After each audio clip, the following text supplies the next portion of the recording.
Nombra. Eh, Buenas tardes, somos el grupo de la noche y vamos a hablar sobre la función de la argumentación pragmática en los métodos alternativos de solución de conflictos. Estamos integrados por mi persona, Carol Batalla, Cintia Cando y Krupskaya More. Yo les voy a hablar sobre la argumentación jurídica. La argumentación jurídica, según Manuel Atienza, convence, persuade y negocia. Según Manuel Atienza, la argumentación jurídica es esencial para la resolución de conflictos y es un enfoque que busca analizar y evaluar los argumentos utilizados en el ámbito del derecho para justificar decisiones y resoluciones judiciales. Alcanzar decisiones racionales y justas. Debe basarse en fuentes legales válidas como leyes, precedentes y principios fundamentales. Debe seguir ciertos estándares de racionalidad y coherencia utilizando principios y reglas. También se refiere a criterios utilizados para identificar las fuentes jurídicas válidas. Por lo tanto, son esenciales para la construcción de argumentos jurídicos sólidos. Si bien la argumentación jurídica debe estar fundamentada en razones válidas, también puede incluir elementos persuasivos para convencer a los jueces o a otras partes involucradas en el caso. Las fuentes legales válidas son las leyes, los precedentes y los principios.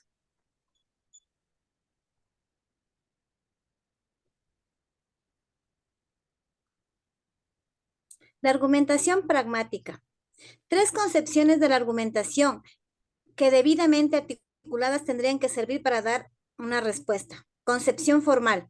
Es la parte de la argumentación que se centra en los aspectos sintácticos del lenguaje, es decir, la combinación de palabras para dar un significado corresponde al modo lógico de organizar argumentos. Concepción material. Se centra en los aspectos semánticos, pone atención a las expresiones, se interesa por la calidad de las premisas. Aquí tiene importancia la imparcialidad, la experiencia y las pruebas que sustentan las premisas. Concepción pragmática. Estudia los signos pragmáticos del lenguaje. Se centra en entender la argumentación. Es un acto complejo del lenguaje, por ende un acto social. Para ello se apoya de elementos retóricos y dialécticos. Estas tres concepciones se entienden de manera individual, pero se conectan entre sí. Juegan un papel fundamental. Es un proceso argumentativo. La argumentación. La siguiente, Martín, por favor.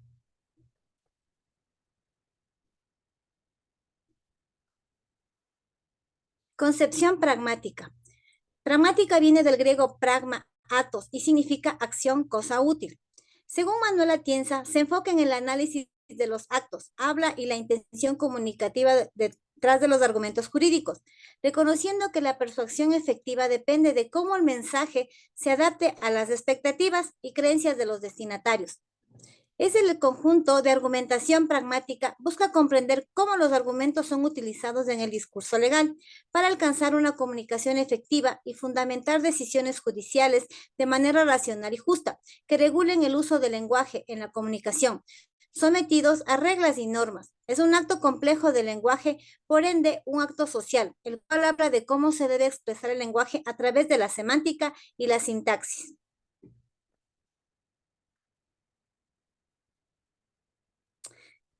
Aquí tenemos los principales autores de la teoría de la argumentación jurídica. Entre ellos podemos nombrar a Perelman, Toulmin, Alexei, a Arnio y Woblewski.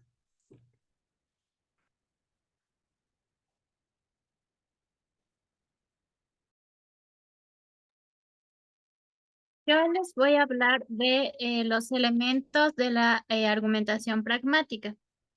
Aquí la argumentación pragmática dentro de los métodos alternativos de solución de conflictos juegan un papel muy importante, puesto que ayudan a promover una comunicación efectiva y también ayudan a fomentar la búsqueda conjunta de soluciones colaborativas.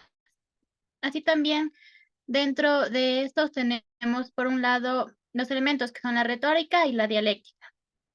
En primer lugar, la retórica, que básicamente se encarga de persuadir y de convencer. Así también se encuentran dentro de esta tres elementos, que son, en primer lugar, le tenemos, que son argumentos realizados con analogías y comparaciones, como por ejemplo la oratoria. En segundo lugar, la poiesis, que es un sentido poético de la transmisión de mensajes. Así también dentro de esta tenemos a los sofistas que, bueno, aquí realizan una argumentación persuasiva y tienden a la elaboración de falacias.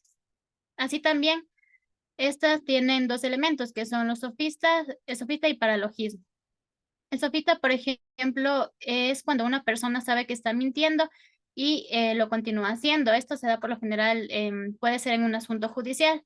Y por otro lado tenemos el paralogismo, que es cuando una persona está diciendo una falacia, pero no es consciente de ello. Esto igual se da, por ejemplo, en la interacción social.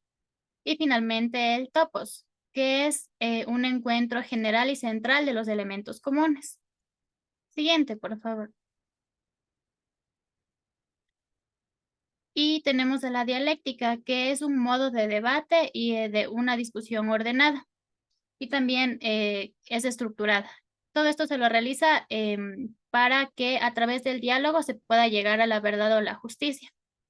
Aquí ya puede existir un consenso o una discusión que va a ir en base al problema y en resumen se busca dar valía a una posición. Y esto se lo va a hacer mediante una discusión. Esa discusión va a tener tres elementos, que son el orden, el diálogo y la verdad. Todo esto igual se basa prácticamente en el diálogo racional. Eso sería todo. Gracias.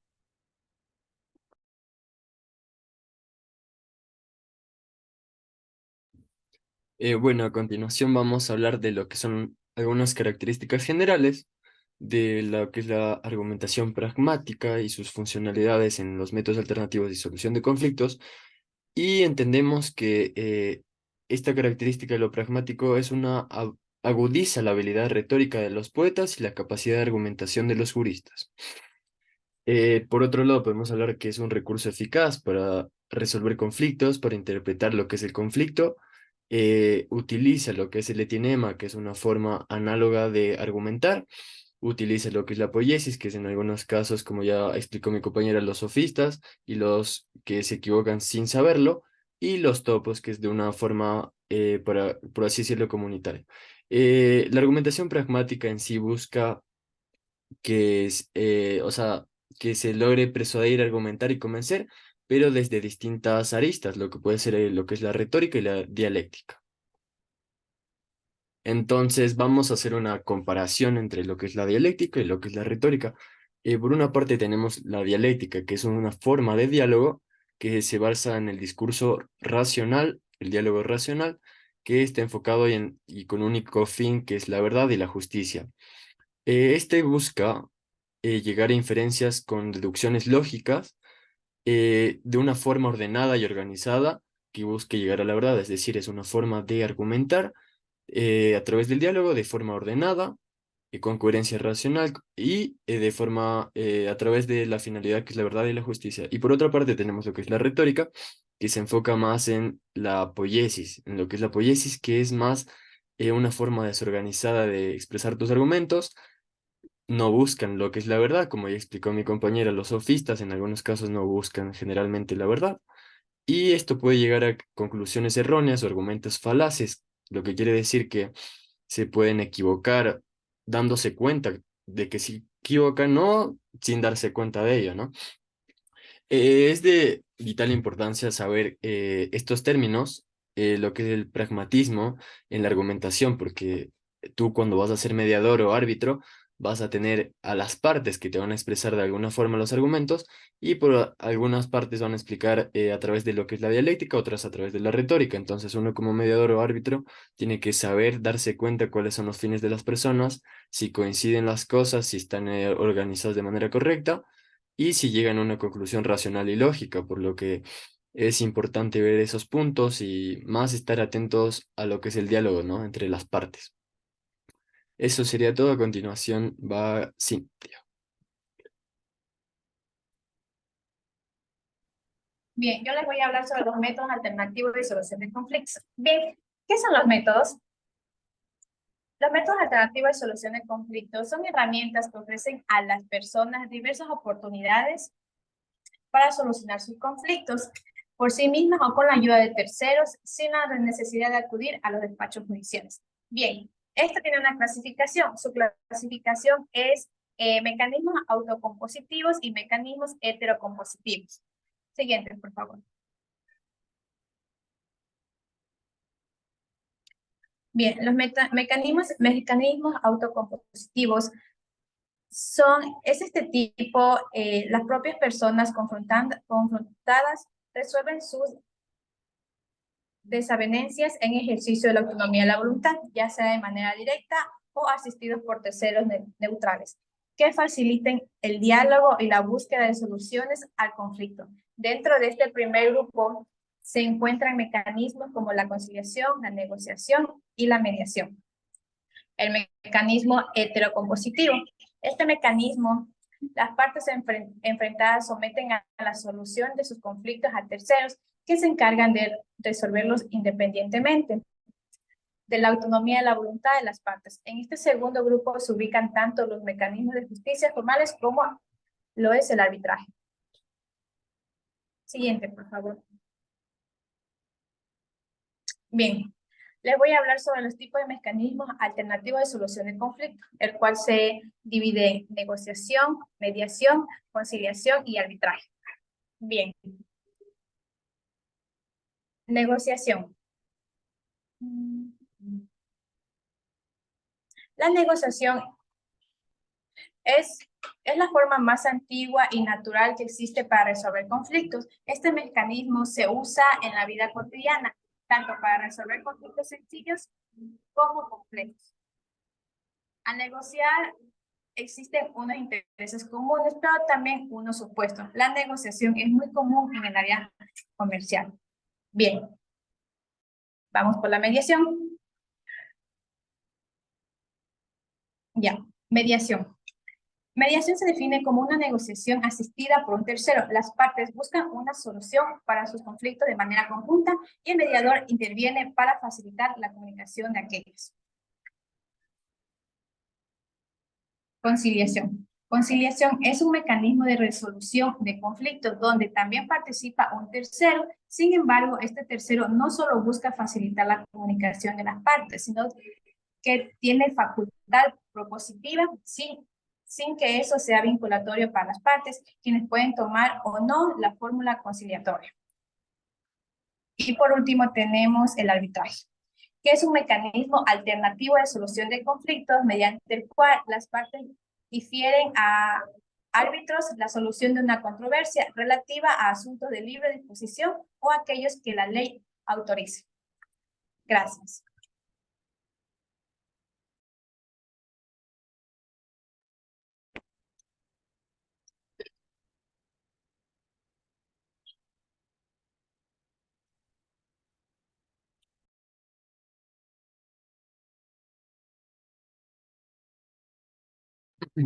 Ya, eso sería todo, profe. Concluimos con la presentación y esperamos que haya sido de su agrado.